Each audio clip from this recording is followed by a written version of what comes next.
So I just started recording the webinar right now. So I'm just going to speak in English because Carolina already spoke in Portuguese. So this is my part in English here.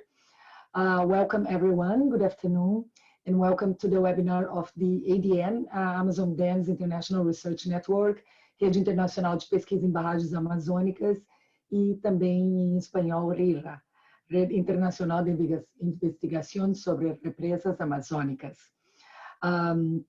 We would just like to clarify how we're gonna hold the webinar today.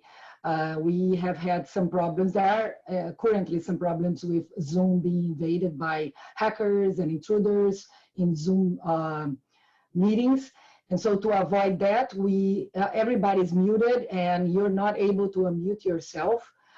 So if you want to ask a question or make a comment, we ask you to please put your, first of all, put your name and your email and your institution on the chat window so we can understand who is participating in these webinars and also add you to our email listserv if you want. And also to control who is actually participating and interested in this topic and who is just, you know, an intruder, that then we're gonna be removing people that are not a participant, legitimate participant in this meeting. We have this series of webinars that originally was taught as a preparation for our international workshop of the ADN RBA network that was going to be held in Porto Velho, Rondônia, and is coordinated by Professor Carolina. But of course, because of the pandemic, this was postponed, most probably for the beginning of next year. We'll let you know when we have a new date for this meeting. But because there has been so much interest in the topic and people now are at home and are able to participate in these webinars, and actually it's good for people to keep engaged, we're planning to continue with this series of webinars this year. And maybe we're gonna have once a month a webinar of the ADN. So we'll let you know when the next webinar will happen, and we'll keep you informed. I think that's all, and then you're gonna introduce the speakers for today, Carol, Lucas, and Thiago, and you have in the screen their also introductions or their short bios in English. I don't need to repeat that. So Carolina will introduce them, and then we can get started. Thank you very much again for the presenters, Thiago and Lucas, for presenting and sharing your experience with us, and thanks everyone also for participating. I'll pass to you, Carolina. Ok, obrigada, Simone.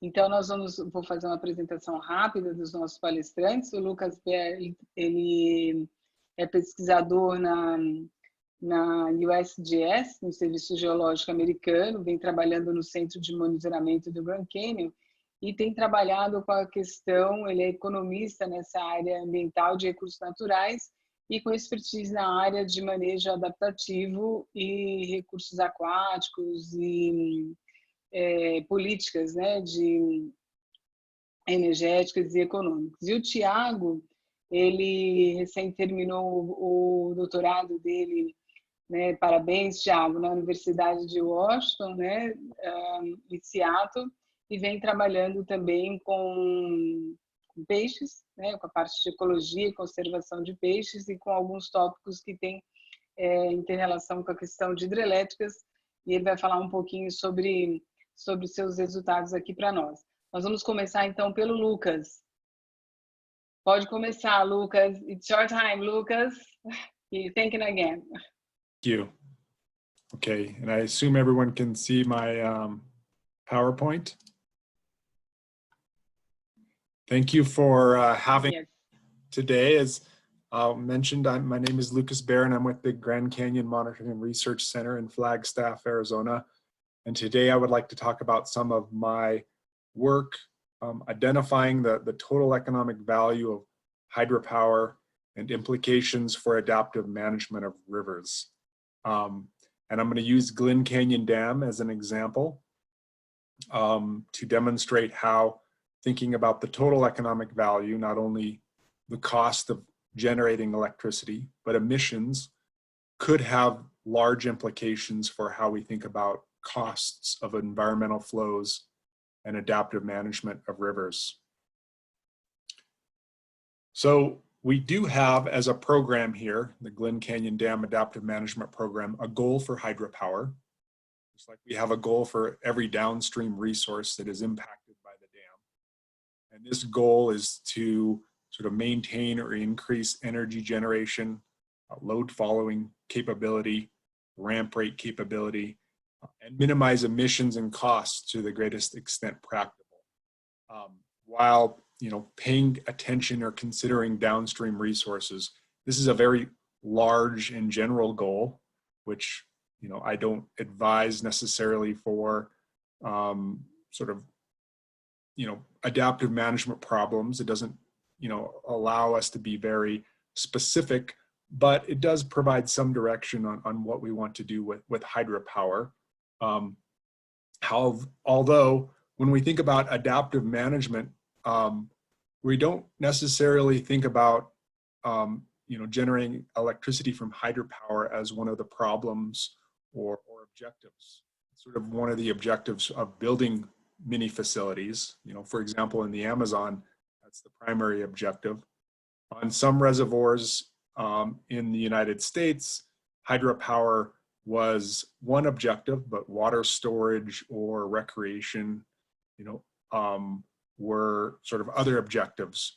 But when we think about adaptive management of rivers and environmental flows and managing impacts of existing facilities, we typically think about fish, native fish, recreation, indigenous communities, riverine communities, sort of these other impacts. So what I'm going to focus on today is sort of evaluating sort of these trade-offs that we sort of try to identify when, altering hydropower dam operations to meet some of our objectives, whether those are our, native fish objectives or, other downstream resources. So I think sort of my argument today is that we need to pay attention to the trade-offs that take place when we implement, for example, environmental flows to meet our downstream resource objectives. And to do that, we need to think about the entire electricity grid. So scale is important when we think about trade-offs that take place when we reoperate the dam or dams, reservoirs, to meet our environmental objectives, for example, and restructure the costs associated with hydropower. So here is Glen Canyon Dam in blue. Right behind it in gray is the Navajo Generating Station, which is a coal-fired generating facility. But Glen Canyon Dam is part of the larger Western Interconnect, which is a series of wind and solar, natural gas and coal, and other sort of electricity generating facilities. And so anything that we do with Glen Canyon Dam is going to impact the broader grid. And you can see there's lots of solar in the Central Valley of California here, hydropower along the Sierra Madre up into the coastal mountains of Oregon, the Cascades, and the Columbia. So this is all an integrated system. And so it's important to think about when we operate the dam at Glen Canyon for environmental purposes or adaptive management, how does that impact the broader system? And to do that, from an economic standpoint, we typically want to operate all those resources that I just showed you in a low cost way. So we want to operate hydroelectricity first, and then coal-fired generation, which fuel costs have historically been lower than natural gas. And there's also very high cost resources on the grid that are used to meet demand for energy. So this is sort of I guess you could say cost stacking. So we want to use, again, low cost energy first. However, timing is important, right? So there's on-peak demand and off-peak demand.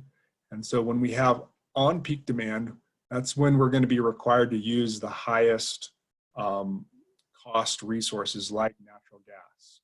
But there's also, off-peak demand periods. And in those periods, we would be using lower cost resources like coal-fired generation to meet our electricity demands. So we want to sort of save our hydropower here, our lowest cost resource, for these on-peak demands, whether that's natural gas or other resources that are very expensive to run. So that's historically how the grid has been run and how we've used hydropower to address sort of the economics of energy generation. And this is illustrated in the flows from Glen Canyon Dam. Here is flows in 2014 from Glen Canyon Dam in August, so summertime.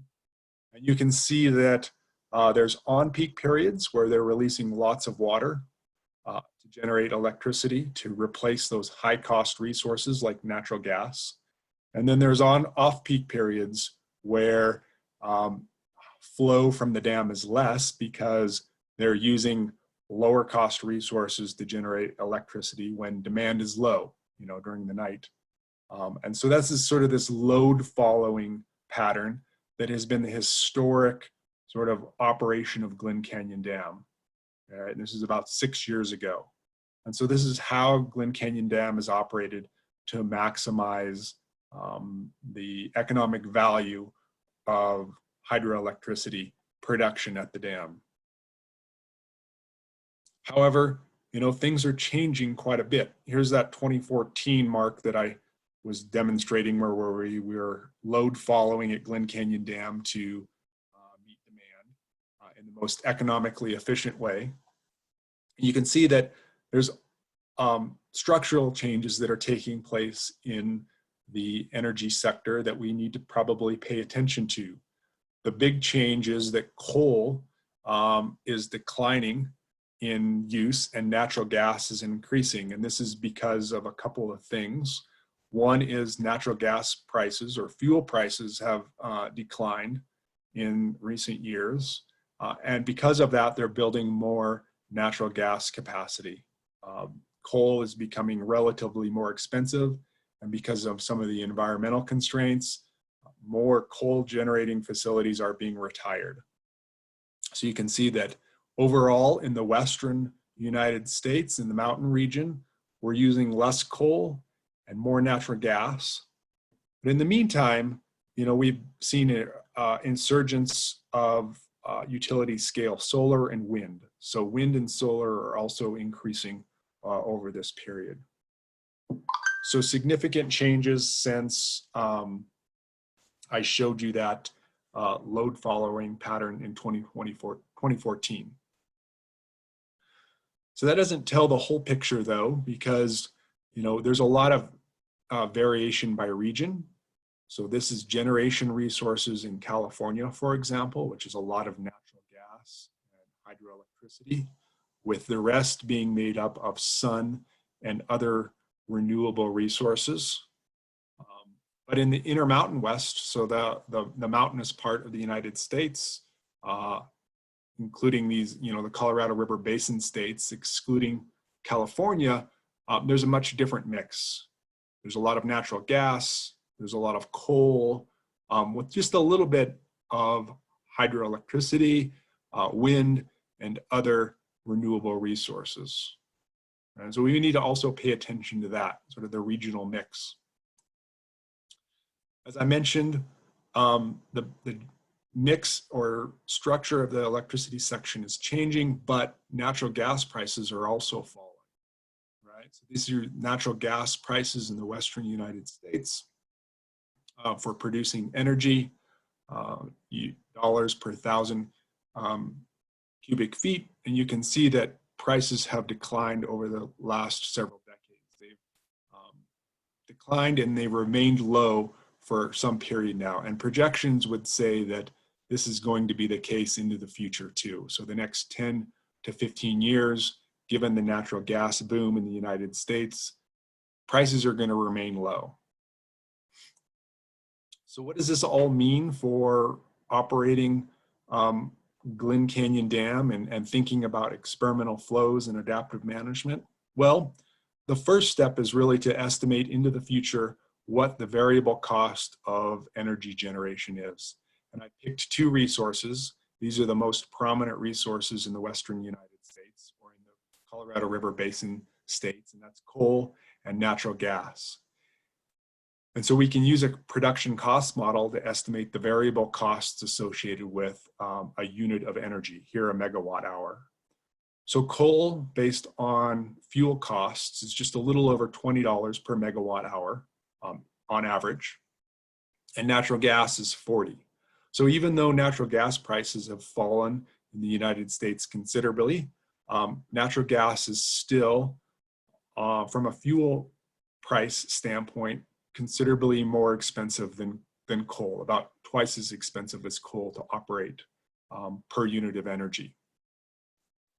But there's other costs that aren't considered in that graph that I just previously showed, and that's the social cost of emissions. So, you know, anytime you produce energy from fossil fuel, whether that's natural gas or coal or other fossil fuel resources, you produce carbon dioxide, you produce, which is a greenhouse gas that has, you know, global implications for climate change. And economists have put a price on each additional ton of carbon dioxide, so the damages that global climate change is going to and is, producing, such as, you know, increased costs for infrastructure and repairing storm damages, increased costs associated with agriculture, increased costs associated with human health, so morbidity and mortality. So there's a variety of costs associated with these emissions. And again, CO2, carbon dioxide, is a global pollutant, but there's also local or regional pollutants associated with the generation of energy from coal and natural gas. And that is sulfur dioxide and nitrogen oxides. And this sort of the damages associated or costs associated with those emissions all depend on population. They depend on local economic activity like agriculture.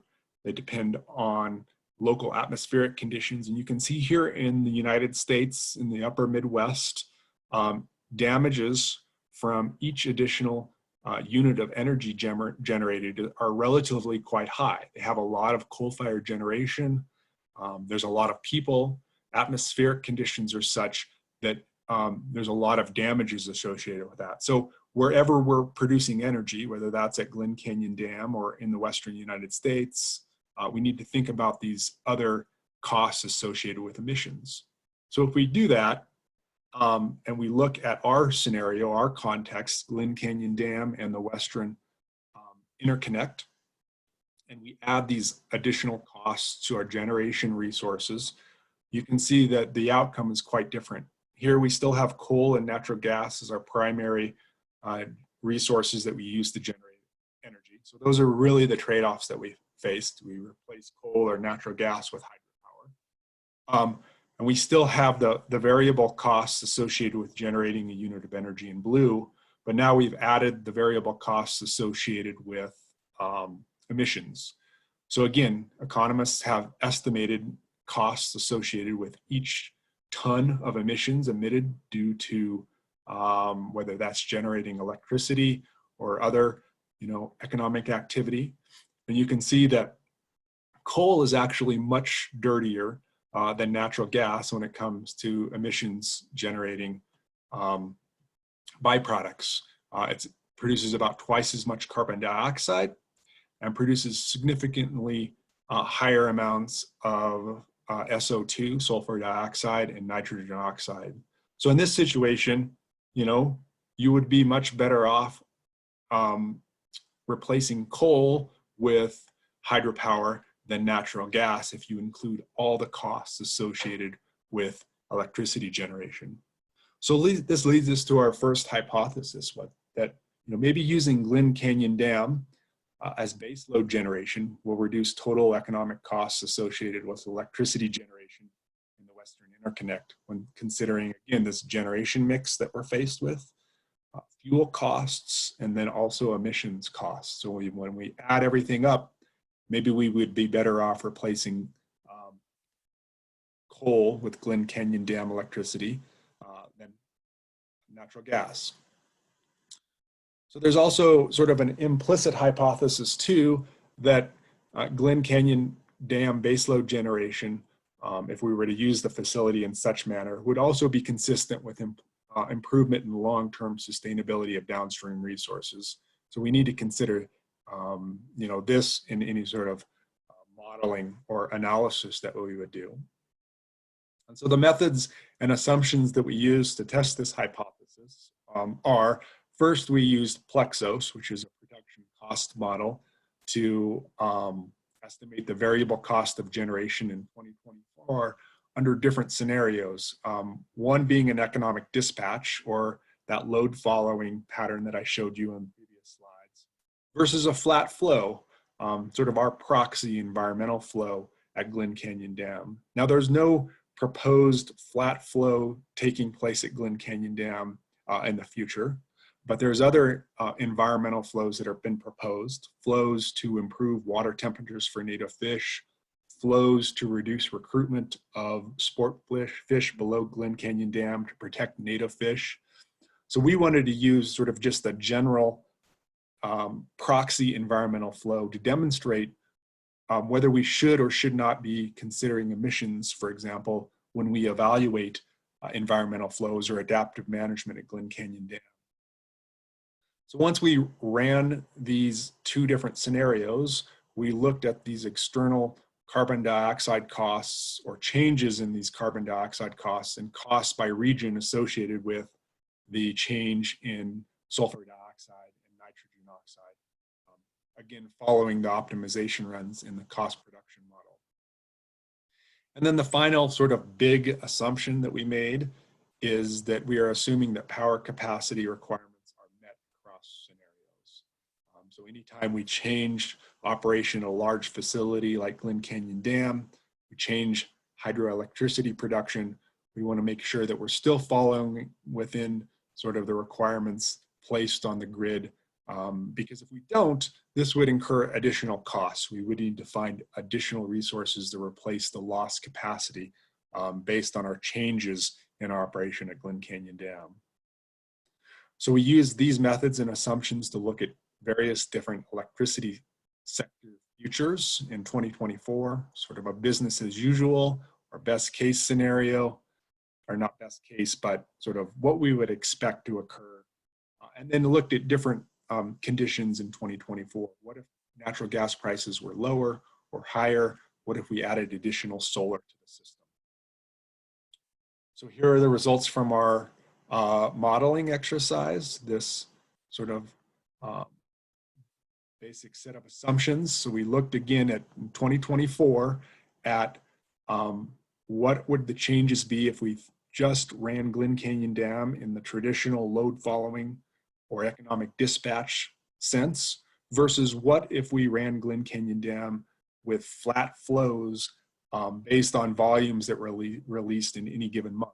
Here, under the base case scenario, you can see that there's changes throughout the Western Interconnect that take place. The sort of coral or pink is coal, the aqua or blue is natural gas, with the circles being a reduction in generation and the triangles being an increase in generation. You can see, for the most part, there's large reduction in coal-fired generation, not across the board, but in aggregate, that's the outcome, with small changes in natural gas production, so mostly increase in natural gas production. So what we assumed would occur with flat flows at Glen Canyon Dam did occur. We are now replacing more coal-fired generation to these because we're using Glen Canyon Dam as a baseload generation, and we're seeing more natural gas produced on peak periods because we're not using the hydropower in that situation. So if we add all this up and we look across scenarios, what it results is an increase in costs in every scenario, which makes sense because anytime you constrain an optimization problem, you're either going to remain the same or increase costs if the constraint is binding. So here's the business as usual case, and we do see that costs do increase to operate the system, so fuel costs primarily, almost $5 million US. But there's a decrease in emissions costs, significantly so, to the point that it offsets the increased costs in operations. And this is again because we're replacing coal-fired generation with hydropower, and now we're relying more on natural gas, which is a much cleaner energy source. And so from an economic standpoint, we're better off in total.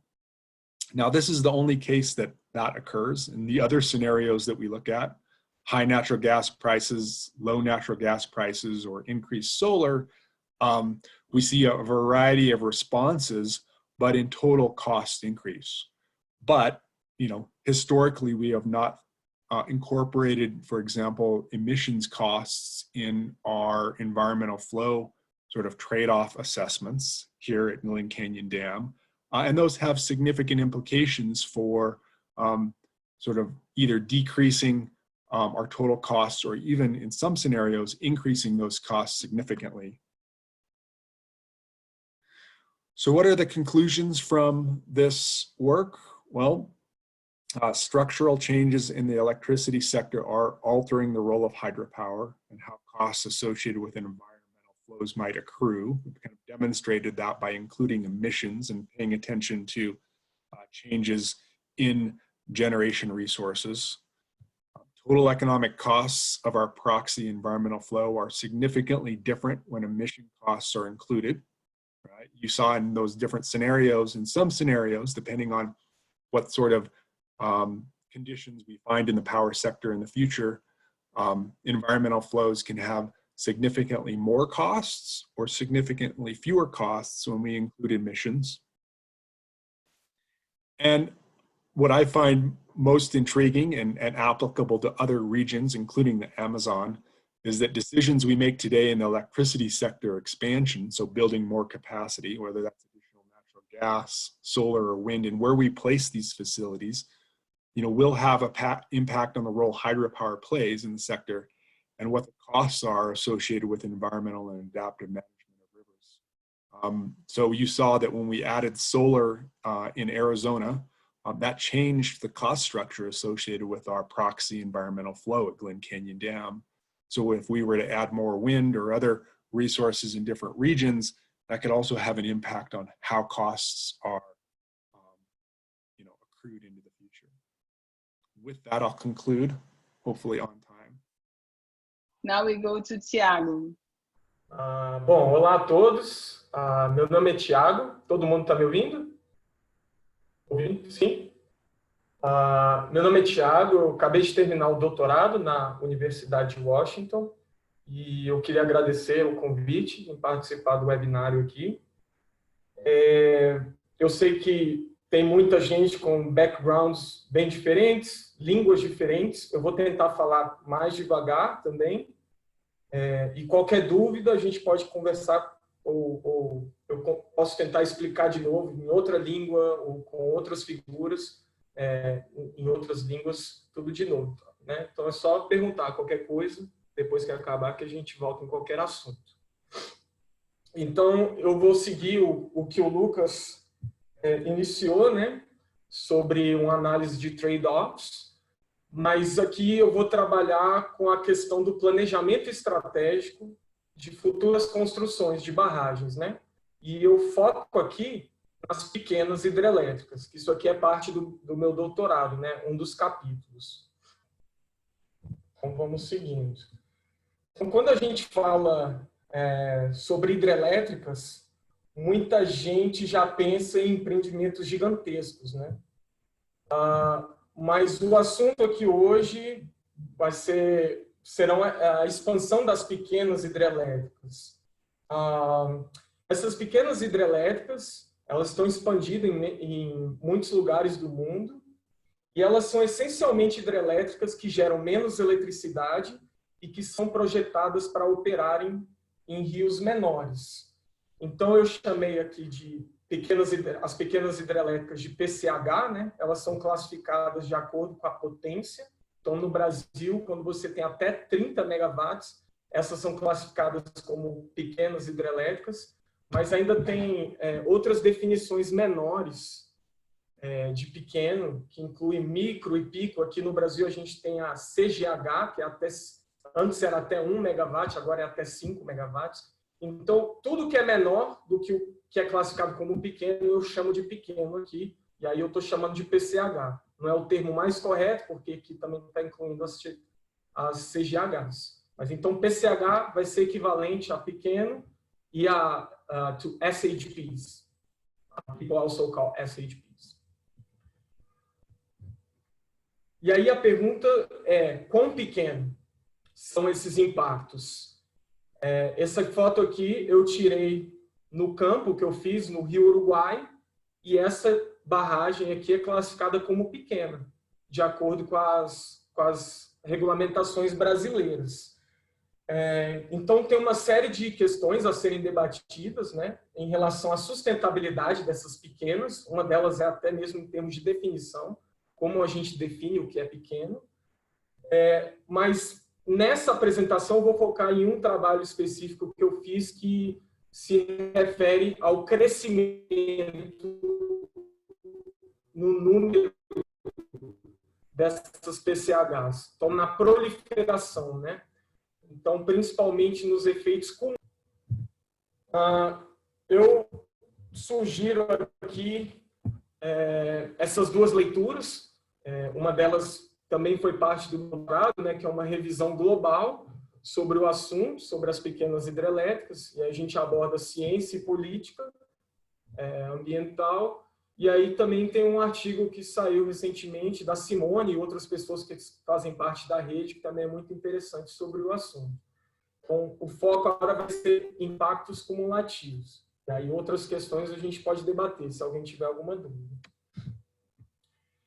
Então, só um segundinho.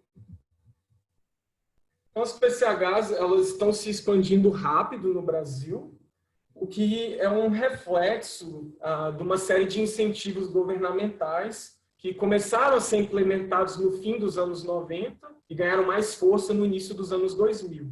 E aí, como vocês podem ver nessa figura, houve uma expansão muito rápida no número, né? Um crescimento muito rápido no número de pequenas hidrelétricas comparado às grandes.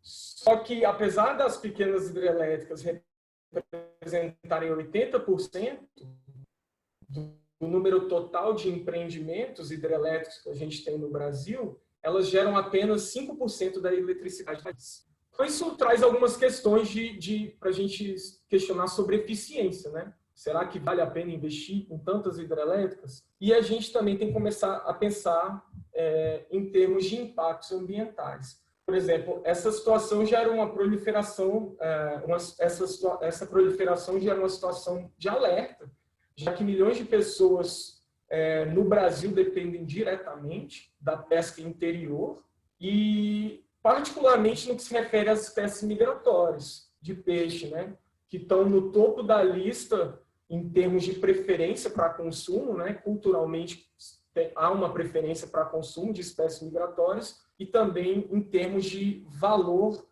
de mercado.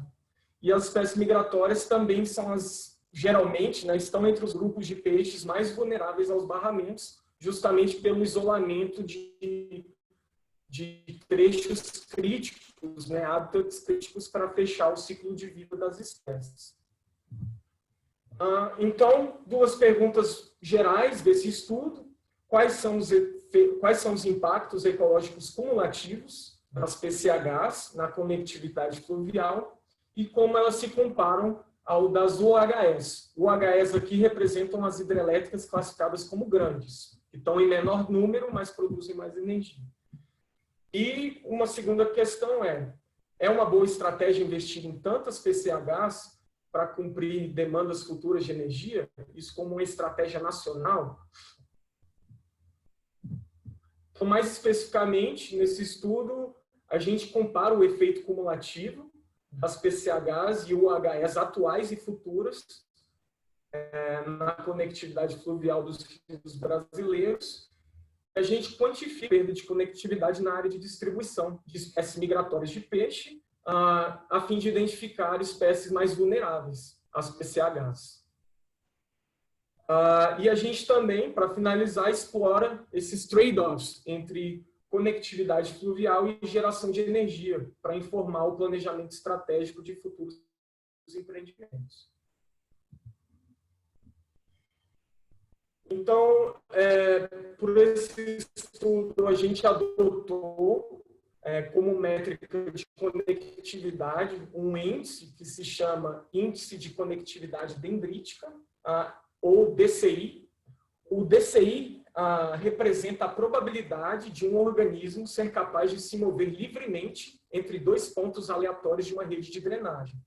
E o DCI varia entre 0 e 1, entre 0 e 100, desculpa, e é calculado a partir dos tamanhos do fragmento de rio formados pela presença de uma barreira, no caso de uma barragem, né, de uma hidrelétrica. Então, para exemplificar como é que o DCI funciona, aqui a gente tem uma rede de drenagem sem nenhuma barreira. Então, nesse caso, o DCI da bacia inteira vai ser igual a 100. Mas vamos imaginar aqui uma situação onde a gente adiciona uma PCH em um dos tributários dessa bacia, perto da cabeceira, onde as PCHs são geralmente implementadas, né? Elas operam mais perto das cabeceiras, em rios menores. E aí vocês podem ver que o DCI, né, por essa fragmentação, diminui um pouco. Né? Agora foi para 94. Agora vamos imaginar que a gente substitui essa PCH por uma UHE, uma barragem grande. E aí as UHS geralmente são posicionadas mais a jusante.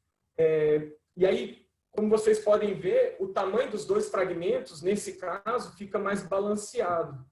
E o DCI diminui ainda mais nessa bacia, em comparação com o que tem só uma PCH. Então, esse índice ele fica bem mais interessante quando a gente começa a adicionar muitas hidrelétricas na mesma bacia. Principalmente porque não é só a posição espacial da barragem que vai ter um efeito na conectividade, mas também o número de barreiras, né? O número de barragens que a gente adiciona na bacia. Então, nesse cenário, é possível que esse número crescente de PCHs tenha um efeito cumulativo maior na conectividade dos rios do que as próprias UHS. E é isso que a gente está avaliando, os efeitos cumulativos. Então, vou dar uma pincelada geral aqui na abordagem que a gente usou nos nossos métodos. Então, é tudo bastante simples. A gente combinou as redes hidrológicas das bacias brasileiras, então, rios que estão dentro do território brasileiro ou que drenam para o território brasileiro, com a posição espacial, né, com as coordenadas de 3.512 hidrelétricas, que tem, algumas estão atualmente operando e algumas são futuras, né, são planejadas ou estão em fase de projeto, diferentes fases do licenciamento ou até em construção. Então, para esse cenário futuro, a gente tem uma projeção para construções que vão terminar em 2050. E aí, como vocês podem ver, tem muito mais PCHs do que as UHS, né? Então, é um número bem maior. E aí, a gente combinou esses dois layers para calcular o tamanho dos fragmentos gerados dentro da rede de drenagem. E aí, a gente usou esses fragmentos para calcular o DCI da bacia, né? Então, aqui é um exemplo da bacia do Uruguai, são todas as barragens, o tamanho dos pontos representa a potência dos empreendimentos. E aí, aqui a gente tem várias subbacias que estão delimitadas pelas cores, mas dentro das subbacias também tem diferentes cores, que são justamente onde os rios são fragmentados. E aí, a gente correu essa análise de DCI para 3 cenários diferentes. um somente para as PCHs, um somente para as UHS e um para os dois tipos combinados, né? E isso para o presente e para o futuro. E aí, para finalizar, a gente comparou, né, essa mudança na conectividade fluvial com a distribuição de 191 espécies migratórias. Migratória aqui a gente definiu apenas como migrações longitudinais, né? Então, organismos que dependem de migrações que vão de rio acima ou rio abaixo, e não somente, né, para áreas alagáveis. Então, essa conexão lateral a gente considerou como não migratória nesse caso. E a gente compilou uma lista com praticamente 300, 400 espécies de peixe, e a gente conseguiu dados de distribuição para 335, nas quais 191 espécies migratórias ocorrem em bacias que têm ou terão pelo menos uma hidrelétrica. Então, vamos aos nossos resultados. Esse plot ele é um pouco complexo, né? Tem muita coisa acontecendo, então vou explicar ele bem devagar. Então, no eixo X, a gente tem os anos, né? A partir do início do século XX, e a conectividade do rio. Então, lembrando que o DCI, quando é igual a 100, é o rio totalmente free-flowing, é o rio correndo sem nenhuma barreira. E a partir do momento que o DCI passa a diminuir, a gente vai aumentando a fragmentação.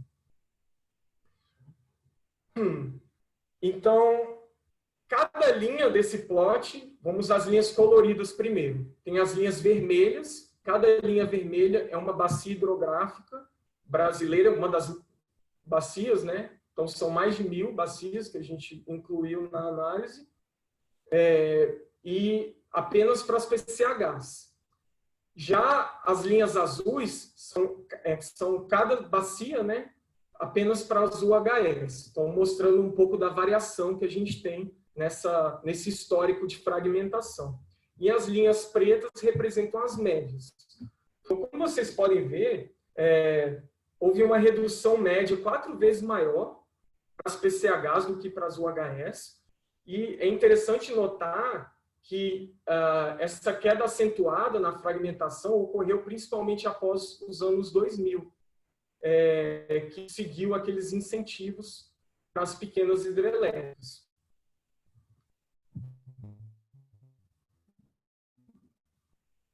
E agora, pensando um pouco no futuro, essa discrepância, né, entre o efeito das pequenas e as grandes fica muito mais evidente quando a gente olha esse cenário futuro, onde praticamente a fragmentação é determinada pelo aumento na construção das pequenas hidrelétricas. Então, vamos analisar esse cenário futuro com mais calma. Então, nesse plot aqui, a gente tem a diferença, né, a diferença em relação ao presente, então a mudança futura esperada, né, em porcentagem.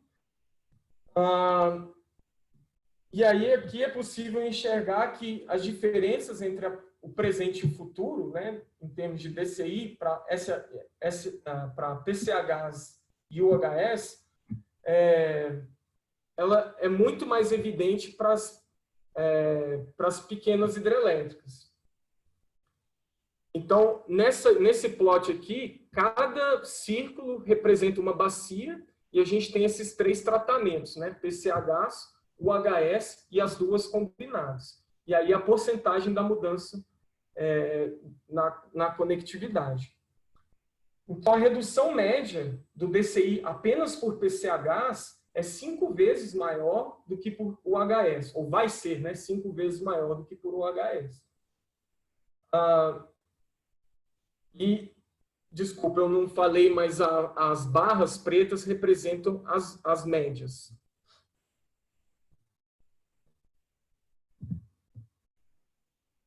E aí aqui a gente analisou também apenas as bacias que são hoje free flowing, que não tem nenhuma barragem instalada. Então, essas vão ter um aumento futuro, mas hoje não tem nenhuma barragem. E a gente constatou que a redução média nessas bacias vai ser 1,5 vezes maior do que no geral, né? Então, esse é um mecanismo importante de fragmentação por PCHs, o espalhamento para bacias onde a gente ainda não tem hidrelétricas. Então, aqui tem um mapa da fragmentação presente e futura.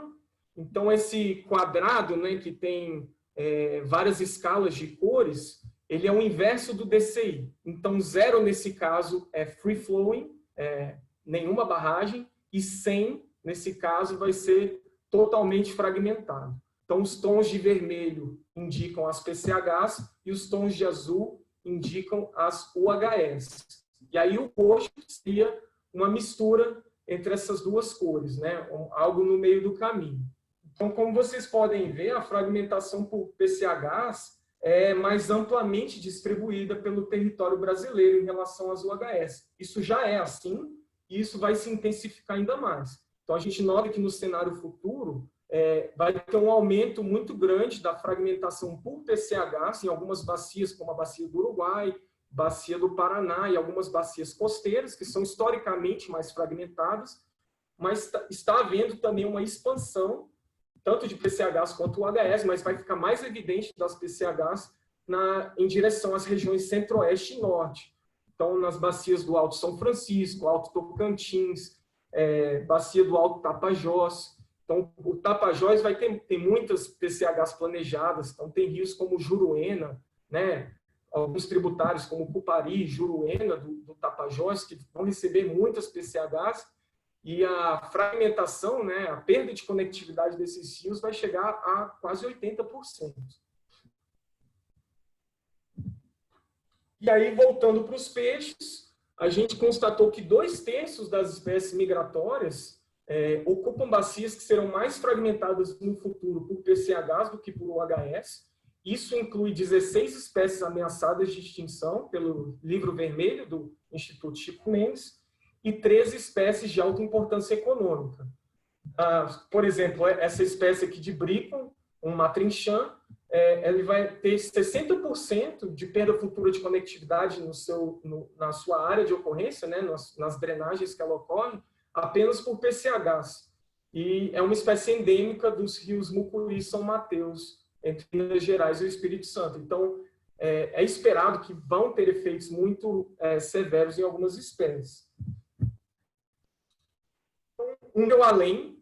Então, esse foi a primeira etapa. Então, agora vamos pensar um pouco na contribuição de futuras hidrelétricas para a fragmentação. Então, até então, a gente trabalhou com o DCI a nível de bacia, mas a gente rodou uma análise de permutação para voltar, né, os valores de conectividade dendrítica para cada hidrelétrica futura. E aí a gente consegue estimar qual a contribuição futura de cada futura hidrelétrica na fragmentação. Então, vou mostrar essa figura aqui. A gente tem no eixo X a potência de geração de cada empreendimento e no eixo Y o efeito dessa barragem individual na conectividade da bacia que ela ocorre. Então, 30 megawatts, que é essa linha vertical, ela representa a definição de PCH no Brasil. Então, algumas coisas interessantes para notar, né? Então, em vermelho a gente tem as PCHs, em azul as UHS, e é interessante notar que é uma relação fraca entre perda de conectividade e potência de geração hidrelétrica para as barragens planejadas e propostas, né? Então, isso abre algumas oportunidades para a gente explorar, por exemplo, futuras construções, né, de empreendimentos, onde a gente pode encontrar, por exemplo, dentro desse retângulo, hidrelétricas que envolvem um ganho maior de produção hidrelétrica, né, de potência, mas com pouca perda de conectividade. E o oposto, a gente também tem várias hidrelétricas que geram pouca energia, mas que têm um efeito muito grande na conectividade do rio. E isso é um prato cheio para o planejamento estratégico. Então, para finalizar, o que a gente fez? A gente fez uma análise com a otimização de escolhas. Então, o objetivo aqui é maximizar a geração de eletricidade, né? Então, quais são as opções que a gente vai ter maior ganho de potência, mas com menor perda de conectividade. Então, a gente analisou 70 mil portfólios de possíveis combinações de futuras hidrelétricas a partir das 2.266 hidrelétricas futuras que estão propostas, planejadas ou em fase de licenciamento no Brasil. E aí a gente usou uma fronteira de Pareto, uma análise de fronteira de Pareto, para determinar o conjunto de portfólios ótimos e menos ótimos nessa relação. Acabando aqui. Então, essa aqui é a figura final que a gente tem. Então, no eixo X, a gente tem o ganho de potência, e aqui no eixo Y, a gente tem a média da conectividade do país, né, no Brasil. E aqui a gente vai ter os intervalos de demanda energética para o Brasil entre 2030 e 2040, a partir de um relatório internacional. Então, cada círculo nesse plot representa um portfólio, então um conjunto de barragens. E aí, como vocês podem ver, obviamente existe uma relação positiva, negativa, né? Quanto mais barragens a gente adiciona, mais a gente vai ter um ganho de potência e a gente vai ter uma perda maior de conectividade do rio. Mas é interessante notar que a gente tem uma variação grande dentro do próprio ganho de potência. E aí é isso que a gente explora. Em preto, cada círculo preto representa os cenários ótimos e cada círculo branco os menos ótimos, né? Então, os ótimos nesse sentido são os portfólios que têm um ganho maior de energia, mas com a perda menor de conectividade. Se a gente comparar só os ótimos com os menos ótimos, nessa figura aqui, a gente vê que no box plot, né, em vermelho a gente tem as PCHs, em azul as UHS, a gente vê que tem muito mais projetos no cenário não ótimo, o que indica que a gente tem muito mais PCHs planejadas do que o necessário. A gente pode produzir a mesma quantidade de energia com muito menos hidrelétricas. E isso também tem um efeito, agora no box plot cinza embaixo, onde a gente compara o cenário ótimo e não ótimo em relação à perda de rios livres, onde a gente vai perder muito menos rios livres. A gente está falando de centenas de barragens a menos. Então, para concluir, as PCHs apresentam uma ameaça crescente à conectividade dos rios brasileiros e aos peixes migratórios, mas são largamente subestimados pelas políticas ambientais, e a relação entre perda de conectividade e potência de geração hidrelétrica é fraca, o que abre uma janela de oportunidades para o planejamento estratégico. Então, muito obrigado. Desculpa a demora. Muito obrigada, Tiago. Foi excelente a sua apresentação. Eu já conheci um pouco do trabalho. É realmente muito interessante, né? E como você falou, é uma análise que pode muito bem ser utilizada para o planejamento energético. A gente gostaria que eles também tivessem acesso à sua apresentação, essa conexão, essa relação entre a conectividade e a geração de energia. Ela é muito interessante. Parabéns. Então, nosso combinado é durar mais ou menos uma hora e pouquinho, né? Então, a gente está tentando ser bem preciso aí com relação ao horário. Queria, então, agradecer novamente os dois palestrantes, né? O assunto foi muito interessante, tanto do Lucas quanto do Tiago. E também a todos os que estiveram aqui participando conosco. Parabéns aos dois, né? E convidar, né, o grupo da rede, os demais, para participar conosco na semana que vem. Eu sei que é Sexta-feira Santa, mas nós temos um webinário marcado, que a gente vai ter a apresentação do David, da Chay, do Rafael, também muito interessante. A gente vai estar enviando o convite e o link para todos também nas nossas redes sociais. Tá bom? Então, isso, gente. E só falando, quem ainda não está inscrito na lista de comunicações por e-mail, in our email listserv, a gente pode adicionar vocês e daí vocês vão receber os anúncios. We can add you and then you're gonna get the announcements about the webinars and other opportunities. Obrigada, gente. Sim. Obrigada a todos. Bom fim de semana e fiquem seguros. Stay safe. Good weekend. Bye. Bye. Bye.